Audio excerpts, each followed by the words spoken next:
Welcome पे डॉके। सो हर तरफ चर्चा है इस टाइम रिजवान के फड्डे का, जो कि उसने हेनरी क्लासन के साथ डाला है दूसरे ओडीआई मैच में जो कि पाकिस्तान वर्सेस साउथ अफ्रीका के मध्य मुकाबले खेला गया। पाकिस्तान ने सीरीज जीत ली। तीन ओडीआई की मैच की सीरीज थी, जिसमें 2 मैचेस में आउट क्लास करके रख दिया साउथ अफ्रीका को। अब जो बड़ा मुकाबला वो है टेस्ट सीरीज का। अभी तीसरा ओडीआई होना है बिल्कुल, लेकिन वो डेड रबर इस तरह कहेंगे कि बस सिर्फ पॉइंट्स के लिए होगा। पाकिस्तान ऑलरेडी सीरीज जीत चुका, लेकिन हेडलाइन ऑफ द जो मैच था वो ये था कि रिजवान और क्लासन का फड्डा। जी हाँ, इसके पीछे क्या राज है, क्या रियल स्टोरी है। तो ये याद रखिएगा, जब रियल स्टोरी की बात की जाती तो एक किसी सोर्स से नहीं, का 5-6 सोर्सेज से मिल के और क्या उसमें ऑथेंटिकेशन है उससे मिला के आपको बताई जाती है कि what is the real story. तो चलते हैं उस अपडेट की तरफ से। जाने से पहले चैनल को सब्सक्राइब, वीडियो को लाइक करें। तो जैसे आपको पता है कि 80 रन के बड़े मार्जिन से, तकरीबन 70-80 रन के मार्जिन से, बड़े मार्जिन से पाकिस्तान ने बासानी साउथ अफ्रीका को हरा दिया। लेकिन हाईलाइट वही था मोहम्मद रिजवान क्लासन की जो भड्डा था। लेकिन अब वजह क्या थी? 26वां ओवर जब हारिस रऊफ करा रहे थे, तो जाहिर बात है जब फास्ट बॉलर बॉलिंग कराते हैं तो एग्रेशन शो करते हैं, तो शॉर्ट बॉल्स कराई क्लासन को, जिसमें क्लासन जो है उनकी हारिस रऊफ से थोड़ी बस जबानी हुई, कलामी हुई, जबानी कलामी उन्होंने आपस में ना एक्सचेंज ऑफ वर्ड्स किए।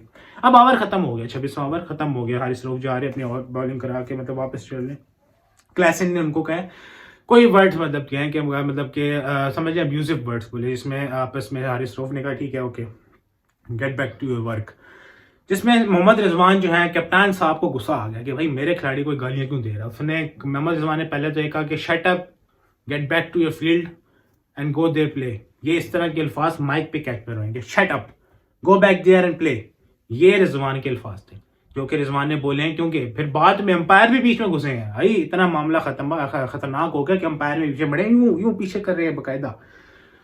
तो भाई हारिस रऊफ का झगड़ा था। मोहम्मद रिजवान कैप्टन है, जहरी बात है कैप्टन की टीम को अगर किसी बंदे को छेड़ोगे तो फिर कैप्टन तो नहीं छोड़ेगा। फिर कैप्टन बीच में इन्वॉल्व हुआ, उसने फिर बाद में बाबर आजम भी बीच में पड़े। भाई एंड में आके ये हुआ कि क्लासन ने मेरे फिंगर भी खाई, शो करें कि जा तू कीपिंग कर, रिजवान भी go back to the field, मतलब जाके बैटिंग कर, जाके ये कर, मतलब दोनों आपस में लगे हुए थे। मसला किसी का था तो रिजवान ने अपने पेटे डाल लिया। मैंने रेटिंग इस तरह के एक्सचेंज चलते रहते हैं, क्योंकि अगर फास्ट बॉलर तो अग्रेशन शो होता है। वो हारिस रऊफ में कोई ना कुछ बोला होगा, इतना सादा तो है नहीं इस तरह बॉलिंग का एग्रेशन शो करता है। तो क्लासन जो है और रिजवान के दरमियान ये असल वजह थी जिसकी पीछे लड़ाई हुई। वजह ये थी हारिस रऊफ ने बाउंसर डाले, जिसमें उन्होंने कहा एम्पायर को मतलब कि क्या एम्पायर की क्या है, 2-3 दफा इसने बाउंसर डाल दी है तो क्या इस पर कोई अपील शपील नहीं होती। हारिस रऊफ ने उसमें कहा कि यार एम्पायर ने नहीं दी तूने, क्यों तू मामा लगता है। जिसके बाद क्लासन गुस्सा हो गया, उसके बाद उसमें तकलामी हुई। मामला ठंडा ही हो रहा था कि रिजवान ने कहा कि यार ये एम्पायर साहब भी गालियां दे रहा है, इसको जरा बास कराओ। क्लासन साहब सीधे हो गए कि भाई तू क्यों होता है बीच में बोल रहा है। उसने कहा मैं अपील करना मेरा हक है। उसके बाद जी रिजवान ने कहा shut up and go there back, play your game. इस तरह करके ना मतलब कि टूटी फूटी माइक में सब कुछ कैच हुआ है। सब वही चीजें बता रहा हूँ जो माइक में कैच हुई है।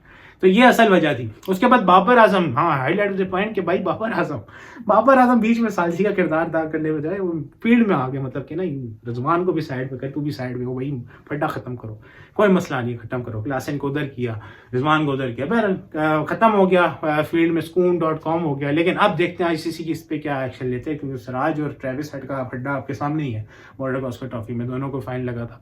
अब क्या यहाँ पे डिमेरिट पॉइंट मिलेगा रिजवान को, क्लासन को, ये तो अब वक्त बताएगा। अभी आईसीसी का कोई एक्शन नहीं हुआ, देखते हैं क्या होता है। विजय प्रेस चैनल को सब्सक्राइब, वीडियो को लाइक करें। तब तक